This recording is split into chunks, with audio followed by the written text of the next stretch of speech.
Azerá, a deusa escondida lá no meio do texto hebraico, ou a deusa escondida no meio do bosque, é isso mesmo? A deusa introduzida no culto israelita por meio de Jezabel. Acabe trouxe essa deusa para que os israelitas se tornassem idólatras. O que a gente precisa saber sobre Azerá e por que eu estou dizendo que ela é uma deusa escondida?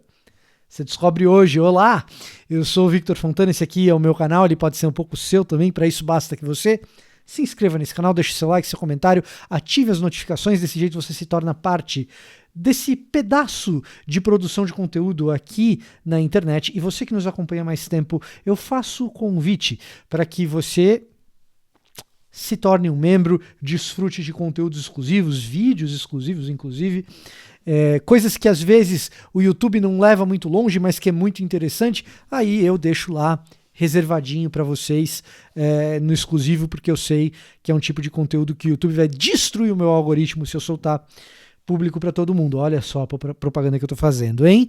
Muito bem. Hoje é dia de falar dela, Azerá, a deusa que aparece em algumas bíblias, outras bíblias não.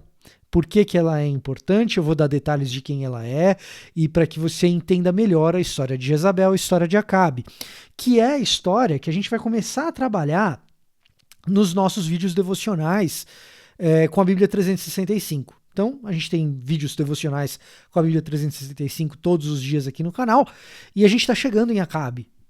A gente está chegando nesse pedaço da história de Israel, do Reino do Norte. E Azerá, se você está acompanhando os nossos devocionais com a NVT 365, aparece no primeiro livro de Reis, lá no capítulo 16, no versículo 33. Tá?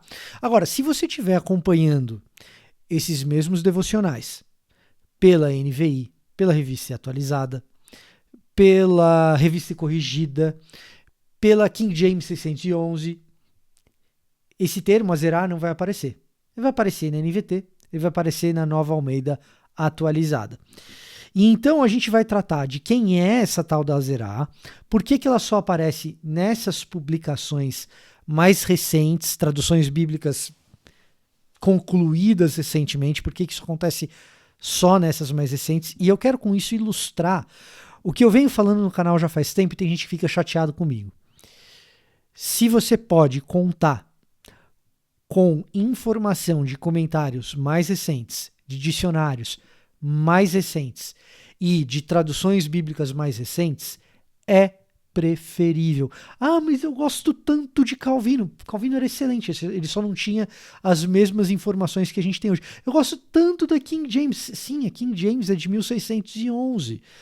Se adotá-la, você está ignorando 411 anos de pesquisa. Né? Você pode adotá-la, mas você vai ter limitações. E esse caso de Azerá é um caso em que isso fica claríssimo e você não precisa assim de tanto conhecimento prévio técnico para entender o porquê isso é tão evidente e tão claro. Na maior parte dos casos é um pouco mais difícil de demonstrar o porquê as traduções mais recentes são preferíveis. Nesse caso de Azerá é bem claro, tá? Bom, por que algumas bíblias trazem Azerá e outras trazem, por exemplo, Bíblia King James 1611, revista corrigida, vão trazer bosque. Então, 1 Reis 16:33, na Nova Almeida atualizada, para não dizer da NVT, que é a que a gente está lendo todo dia, vamos pegar a Nova Almeida atualizada. Super recente também.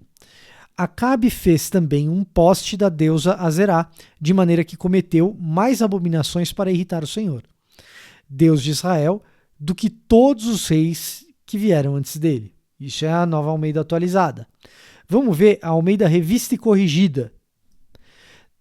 Também Acabe fez um bosque, de maneira que Acabe fez muito mais para irritar o Senhor Deus de Israel do que todos os reis que foram antes dele.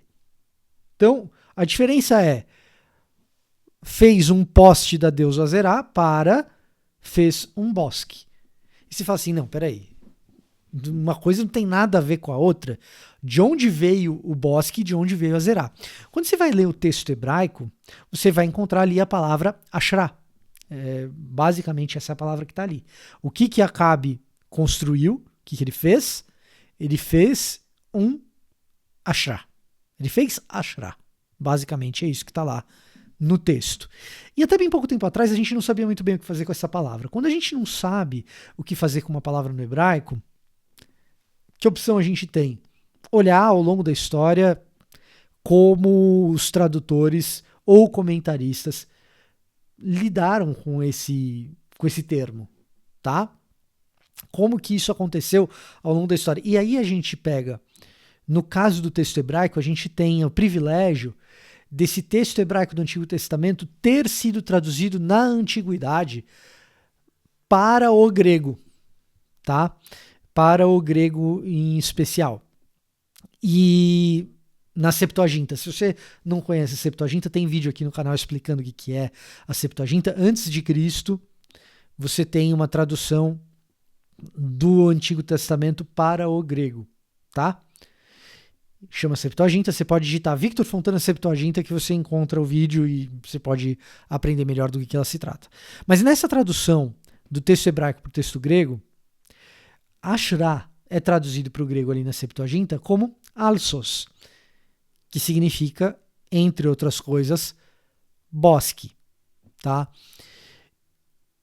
Significa, entre outras coisas, bosque porque pode significar outras coisas envolvendo troncos ou madeira. Mas, como que a gente tinha disponível? Era essa tradução antiga, e a gente não sabe muito bem por paralelo com outras palavras, lexicografia, trabalho dos maçoretas, a gente não sabia o que era Ashrá direito. Bom, vamos seguir o tradutor da antiguidade, vamos traduzir que Acabe fez um bosque. Mas é muito estranho que um projeto de reflorestamento, fazer um bosque, irrite tanto assim a Deus. É muito esquisito. Então já existia uma suspeita que essa ideia de se fazer um bosque tinha alguma relação com idolatria, algum tipo de ídolo, mas a gente não sabia direito o que era. A verdade é essa, a gente não sabia direito o que era esse tal de Ashrá. Vamos seguir o tradutor antigo, vamos de bosque, certo? Você vai encontrar isso na Revista Corrigida, você vai encontrar isso na King James 1611 e outras traduções antigas você vai encontrar esse padrão, tá? E isso acaba refletindo no que a gente encontra lá em Deuteronômio, no capítulo 16, versículo 21. Tem uma lei específica concernente a isso, para não se construir um bosque próximo do altar do Senhor. E aí é específico isso, né? Um bosque perto do templo não é para ter. E a gente também ficava a ver navios. Por que esse negócio? Tá? E é assim até o ano de 1928. E é assim até o ano de 1928. O que acontece em 1928? Em 1928 é descoberta a cidade de Ugarit, tá? Ou Ras Shemra.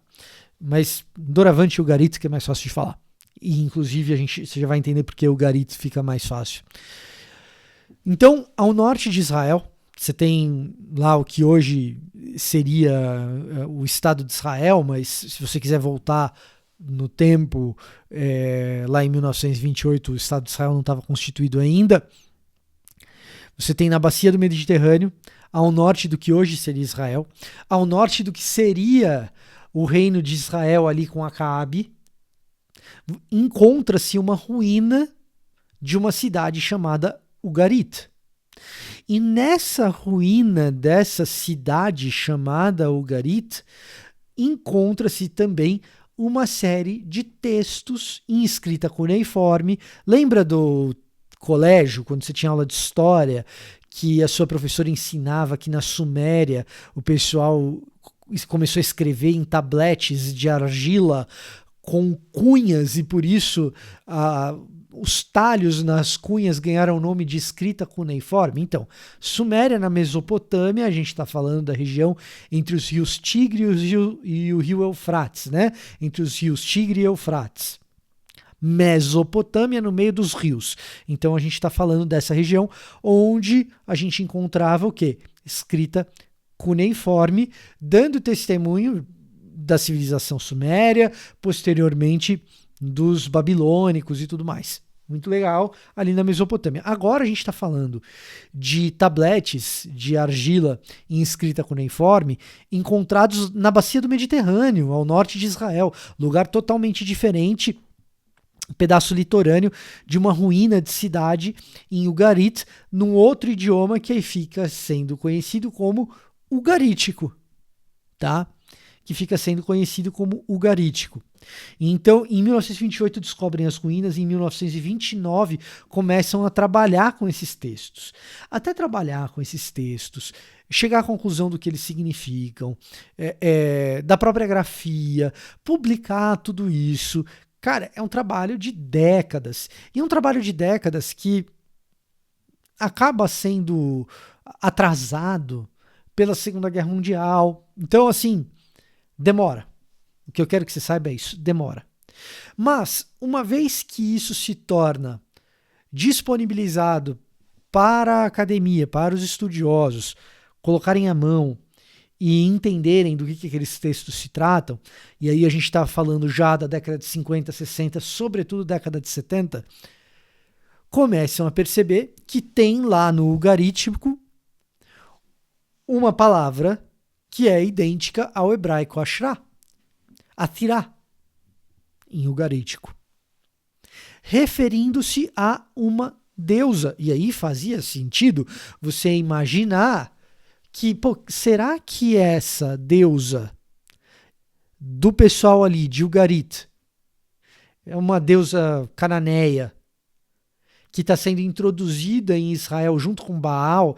Porque, veja só, quando a gente lê aqui o versículo anterior, né, Acabe levantou um altar a Baal na casa de Baal, ou no templo de Baal. Casa e templo no hebraico é a mesma palavra, né? Bait, na casa de Baal que edificaram em Samaria. E aí eu tô lendo aqui na revista corrigida, na Nova Almeida atualizada, seria: levantou um altar a Baal no templo de Baal, não na casa, tanto faz, no Bait, que tinha edificado em Samaria. E na sequência, Acabe fez também um poste da deusa Ashrá, do ladinho do templo de Baal. Do ladinho do templo de Baal. Então faz sentido essas duas divindades sendo introduzidas ao mesmo tempo por meio de Jezabel, via Jezabel, pelas mãos de Acabe, do rei Acabe, o rei israelita famigerado por ser o grande rival do profeta Elias. Mas só isso não é suficiente para você falar: é a mesma deusa. Será que nos escritos ugaríticos a tal Ashrá, Azerá, como a gente traduz para o português, guardaria alguma relação com Baal? E então, nos escritos ugaríticos, a gente vai ler a principal história de Ashrá é a seguinte: Ashrá, ela é a dama ou a donzela do mar que aquieta o caos do mar. E Baal, ele é uma divindade de segunda ordem que põe fim ao caos marítimo.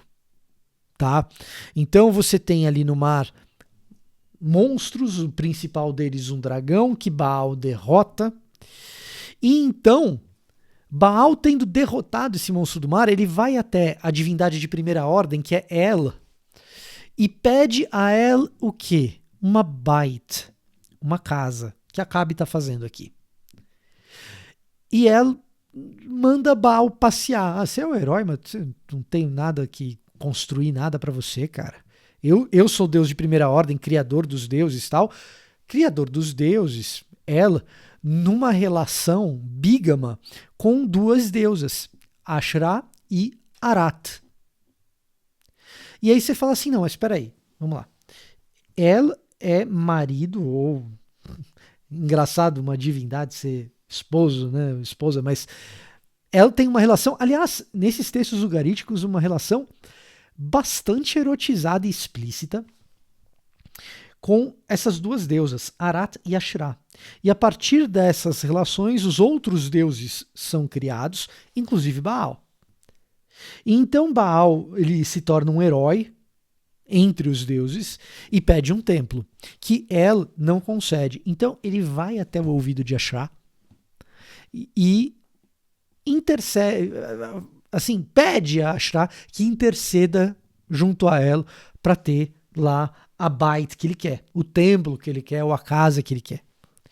E então, no mito ugarítico, El concede, depois de ouvir a sua amada interceder por Baal. Então você fala assim, não, peraí, tem alguma relação entre Asherah e Baal, essa história da casa, a gente está vendo isso se repetir de alguma maneira por meio de Acabe.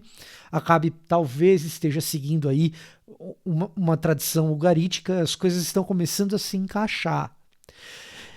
E aí você fala assim, não, mas espera aí, aqui o que acaba aparecendo é esse casal de deuses sendo introduzidos, Baal como esse chefe dos deuses, não El, e Asherah acompanhando Baal.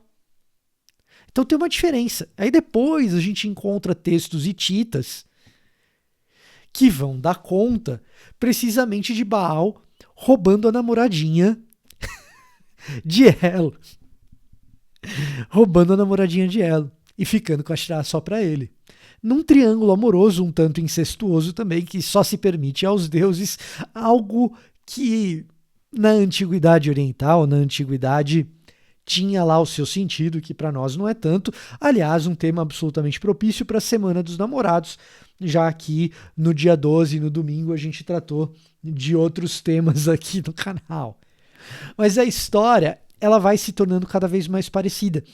E se Asherah é a mãe das divindades no panteão ugarítico e no panteão hitita também, no contexto bíblico, quando essa palavra vai aparecendo, ela comumente está conectada com a ideia de fertilidade.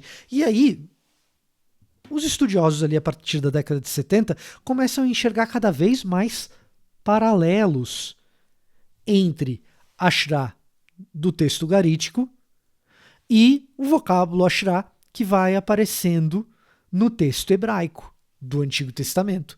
E aí começa a se fazer um caso muito sólido de que a gente está falando da mesma divindade, tanto no Antigo Testamento quanto nesses manuscritos desses outros povos. O Antigo Testamento, na verdade, está fazendo referência às divindades desses povos que Jezabel está trazendo. Quem são essas divindades, as principais? Baal e Asherah, o casalzinho. Jezabel está trazendo para idolatria israelita, Acabe está introduzindo essas divindades do panteão das nações vizinhas para o culto israelita, fazendo os israelitas idólatras. Isso daí se estabelece bem, para valer mesmo, na academia, não é nem em termos populares, tá? Na academia, no começo da década de 90. Em 1986, o erudito da Universidade de Oxford, John Day, publica no Journal of Biblical Literature, que é a principal publicação de exegese bíblica que a gente tem hoje na academia, né, nas universidades. Qual é o principal periódico, a principal revista acadêmica de exegese bíblica? É o JBL, é o Journal of Biblical Literature. No mundo bíblico, o JBL é muito mais do que caixinha de som.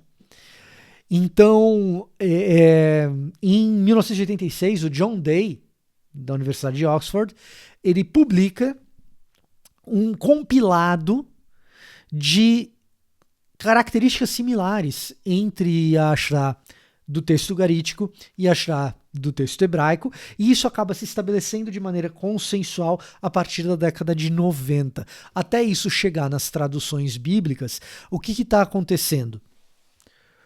As traduções bíblicas mais antigas, Revista e Corrigida, King James 1611, enfim, as mais antigas, precisaria consultar a Corrigida e Fiel, que eu não consultei antes de fazer esse vídeo, mas aí depois você deixa aqui nos comentários como está 1 de Reis 16:33 na Corrigida e Fiel, você deixa aqui nos comentários. Essas traduções mais antigas vão trazer Bosque mesmo. NVI e Revista Atualizada vão identificar, olha, isso daqui tem alguma conexão com idolatria. Se é a deusa Asherah ou não, a gente não sabe, então eles optam por um caminho mais neutro. Se a palavra Arsos em grego, que está sendo traduzida para bosque, na King James, o Lutero, na tradução dele para o alemão, traduz como bosque. Se ela tem alguma relação com troncos ou coisas talhadas em tronco, não precisa ser necessariamente árvore viva, pode ser que a gente esteja falando de um poste ídolo no tronco. Então eu vou traduzir isso daqui como poste ídolo. Então a Revista Atualizada, a NVI, que são traduções que se iniciam ali na década de 90, vão trabalhar precisamente com essa hipótese. É um poste ídolo, não sei ainda se é Asherah. A hipótese de Asherah nos últimos 30 anos se solidifica, ela resiste muito bem aos antagonismos, aos contraditórios, e então, a partir dos anos 2000, na década de 2010, torna-se absolutamente padronizado o uso de, olha, isso aqui é a deusa Azerá. Se você pegar, por exemplo, uma tradução um pouco mais antiga, que estava ali na berlinda dessa transição, ainda optou por uma certa neutralidade, vamos pegar a tradução que é a tradução padrão da academia para a língua inglesa, que é a New Revised Standard Version, a NRSV. Se pegar essa versão, você vai encontrar lá essa mesma tradução mais neutra da Revista Atualizada, poste ídolo, mas vai ter uma notinha de rodapé. Em hebraico, Asherah. Tá? Vai ter uma notinha de rodapé ali na NRSV por causa disso. Então, quando a gente olha para essas traduções mais recentes, elas estão refletindo o quê? O avanço acadêmico. Isso é ciência. Ciência a favor do conhecimento bíblico. Ciência a favor da precisão na hora de lidar com o texto. Então, quando a gente olha para o que está rolando nas traduções, você consegue perceber nitidamente as traduções se tornando mais seguras. Significa que a Bíblia do Lutero era ruim? Ela era tão boa quanto era possível ser boa com as informações disponíveis. Mas a gente tem mais informações, a gente tem achado arqueológico, a coisa muda. E aqui eu estou dando um exemplo claro de um achado arqueológico que fez com que a gente entendesse melhor alguma coisa. E acaba que explica outras passagens, deixando essas outras passagens muito mais claras, como, por exemplo, a passagem de 1 Reis 18, 19, quando você vai ver profetas de Asherah. Profetas de Asherah, agora eu sei, é profetas daquela deusa. Tá muito claro. O profeta do bosque, que profeta do bosque? Que negócio é esse? Ou a passagem de Deuteronômio que eu citei mais cedo. Por que Deus ficaria bravo com a construção de um bosque perto do templo? Puxa, precisamente porque a gente está falando, na verdade, da construção de postes ídolo ao lado do templo de Deus, indicando uma espécie de sincretismo, como se via nessas outras culturas, como Acabe faz sob a influência de Jezabel, de introduzir o casalzinho divino. Quem que é o poste ídolo perto do templo de Baal? É a esposinha de Baal, é a Asherah. Então, quando você fizer o seu templo, você não vai colocar casalzinho, panteão ali do lado. Postes ídolos demonstrando que existem muitos deuses. Não, que devem ser adorados. Não. Você vai ter o templo de Yahweh, o templo do Senhor, e não é para construir nada em volta, não. Nenhum poste ídolo. putz, começa a fazer muito mais sentido, né? Curiosamente, a gente vai ter duas informações curiosas sobre isso.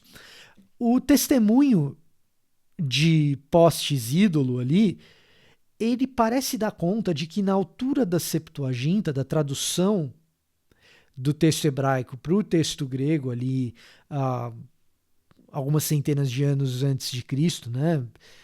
A tradução do Septuaginta ela é longa, ela não é numa cajadada só, mas vamos dizer aí por volta de 100 anos antes de Cristo. Nesse período a gente já talvez não soubesse muito bem quem era Azerá, quem era Ashrá. Então o tradutor opta por uma tradução genérica de que aquilo ali é um poste ídolo. O fato de ser um poste ídolo e uma árvore faz duas coisas interessantes. A primeira coisa interessante que essa tradução faz é com que a interpretação, ou na verdade não a interpretação, mas uma das interpretações judaicas posteriores, mais especificamente na Mishnah, de que esses alços aí, esse Ashrá, sejam entes, tipo de Senhor dos Anéis. Sabe aquelas árvores que falam e que estão vivas e tal? Você vai ter na mitologia judaica posterior, mais especificamente na tradição mishnaica, a ideia de que Ashrá correspondem a essas árvores vivas, né? E, como outra curiosidade, como esse termo ele provoca uma certa dificuldade de tradução e você tem uma intuição de que aquilo tem alguma coisa a ver com idolatria, mas você não sabe muito bem o que é. A Vulgata, que é a tradução do texto bíblico em hebraico e grego para o latim, depois de Cristo, capitaneada por Jerônimo, a Vulgata vai traduzir essa passagem fazendo referência a uma divindade, a Astarote, que é outra divindade, que não tem nada a ver com Ashrá. E aí você tem uma outra tradução bíblica portuguesa, vai aparecer Astarote aí em vez de Azerá por causa disso, porque a Vulgata faz essa tentativa de tentar recuperar idolatria, mas idolatria a quem? Quais são os deuses que a gente conhece? Aparentemente é isso que o tradutor da Vulgata ali, Jerônimo, ou uma das assistentes de Jerônimo, escreve nessa passagem, nesse trecho, tá? Então são curiosidades. O que é importante da gente saber? Nesse momento está sendo introduzida uma deusa da fertilidade no culto israelita. E aí, quando se introduz uma deusa da fertilidade no culto israelita, que conta com um histórico assim tão erótico, a gente começa a perceber como que esse culto se torna um culto sexualizado, como a gente vai ler nas páginas que vão se seguir aí nos próximos capítulos da história de Acabe e Jezabel, certo? Certo, bello, certo. É Azerá, escondida no meio do bosque, ou no meio do texto hebraico, você que decide aí. Historinha longa, mas divertida, de um triângulo amoroso entre divindades que contaminam o culto do Reino do Norte. Gostou? Não esquece de deixar o seu like. O artigo do John Day é fechado no JBL, no Journal of Biblical Literature, mas você pode consultar mais sobre Azerá e outros detalhes da literatura ugarítica nesse livro aqui, ó. Dicionário Erdmans. Ele é um desses dicionários mais atuais. Deixa eu focar ele bonitinho. Dicionário da Bíblia Erdmans, ele tem uma entrada para Azerá, não é muito completo, o que eu trouxe para vocês tem mais detalhes, agora tem outros detalhes que eu não contei, que estão aqui no Dicionário Bíblico Erdmans. Na medida do possível eu tento trazer alguma bibliografia para que você possa acompanhar essas informações também com leitura, tá bom? Esse era o meu recado para hoje, eu vou ficando por aqui e até a próxima.